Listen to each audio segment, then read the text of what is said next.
I saw something in that fire. What? Nothing. Congrats on Smoke. I'm a huge fan of your work. This was a phenomenal performance. I'm so excited for everyone to see it. I'm obsessed with this show, and we can get into spoilers too. It's a very well done show, so I cannot wait for everyone to watch it. But first, I wanted to kind of get your thoughts on some hot or not items very quickly, just to warm up, no pun intended. But hot or not, wearing sunglasses at night while at a bar?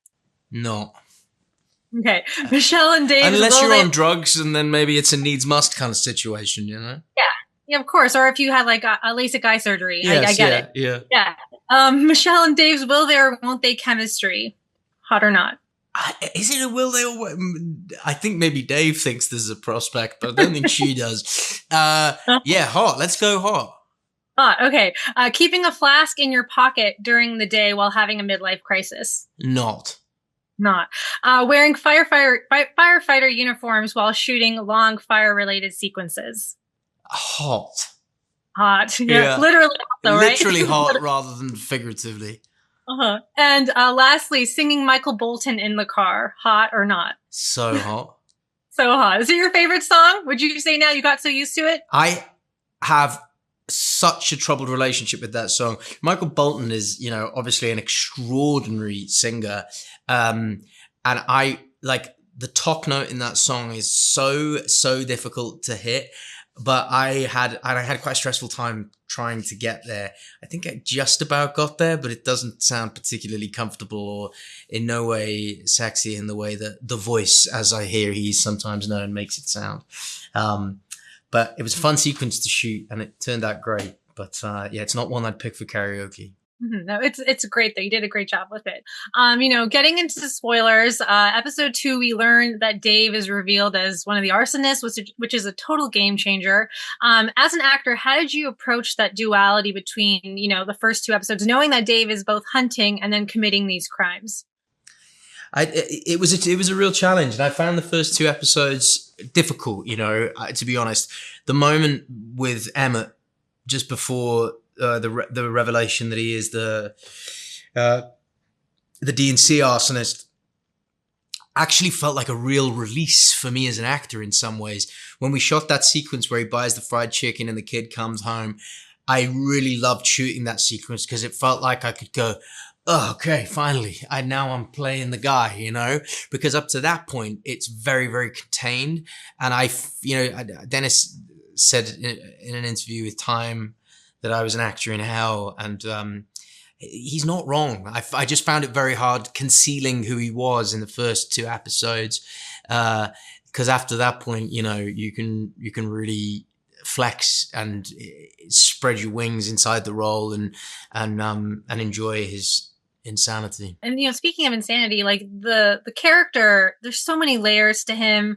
I felt like sometimes there's this quiet chaos, but he also comes off very creepy, and you did a great job with that. And I will say, you had like Patrick Bateman sort of vibes, but I'm also wondering, did you look towards any sort of maybe historical figures, like psychopathic figures, to kind of have that sort of understanding of how to be that person? Because you do, teeter back and forth between having a regular family life and then being the sinister person behind the scenes. Not really. I really think that, I think I felt that rather than try and draw inspiration from somebody else's depiction of, of whatever you want to call it, being unwell mentally, I think I felt that what was more important, that I kind of built my own weird framework to operate within, so for Dave, having this very specific set view of himself that really means he has to have a cognitive disconnect and a blinkered view of certain aspects of his character, because he does things that really don't align with someone who could be fairly described as heroic. So rather than, and the other thing is as well with playing somebody who's mad, the worst thing you can do is play mad. You really want to kind of play, you set yourself an internal framework that you then operate within. And if that makes sense, it's really hard to describe, but Dave's not able to confront the truth of who he is. And in Dave's world, he's not mad. He's not strange. He's the person who's got it right, and his moral compass is fluid depending on who's watching and what situation he's in. Yeah, I think that's a good answer. I don't even know if that's a good answer, really. That's great. No, and I would say also, my last question, the relationship between Dave and Michelle has this intense push and pull, especially knowing that she's, she doesn't know at this point that has to investigate. She's investigating the guy she's looking up. So from that point, though, where the audience learns to the end of the season, how would you describe the evolving dynamic between the two of them? Because there is a lot of contention between them. And I think, Dave kind of has some sort of motive with, trying to, push her somewhere else, to get her off his set. I think they're both confused because they both have something really unreconciled at the center of who they are. And all of the kind of more easily defined ways of describing the nature of their relationship, in the kind of procedural sense, they're placed together to hunt these arsonists. And, they're both kind of strong personalities who have different ideas about the correct way to do things. The more interesting and I suppose the deeper thing that I was interested in exploring between those two characters, and since I know we're able to go into spoiler territory, Michelle, by the end of the show, has done things that are, I would say, comparably bad to Dave. And I always felt that Dave could slightly see the potential in her for that from early on. And I think that's very key to his fascination with her. I think he sees in her, I think she's much more interesting to him than kind of anyone else in the show. I don't know that he really sees anyone else in the show, really, They're there and he's present with them, Harvey's his best friend. The relationship with his family, but he doesn't really see them.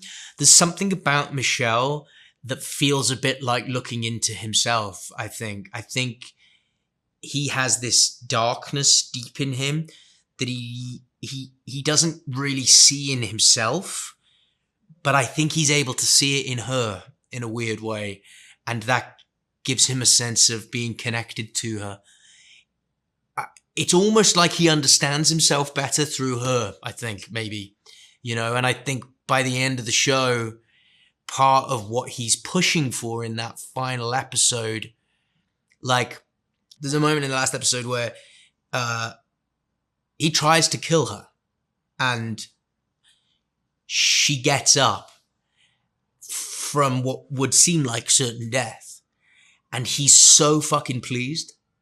And I always felt that's very key to what connects them, because for him, I don't think he thinks he's mortal.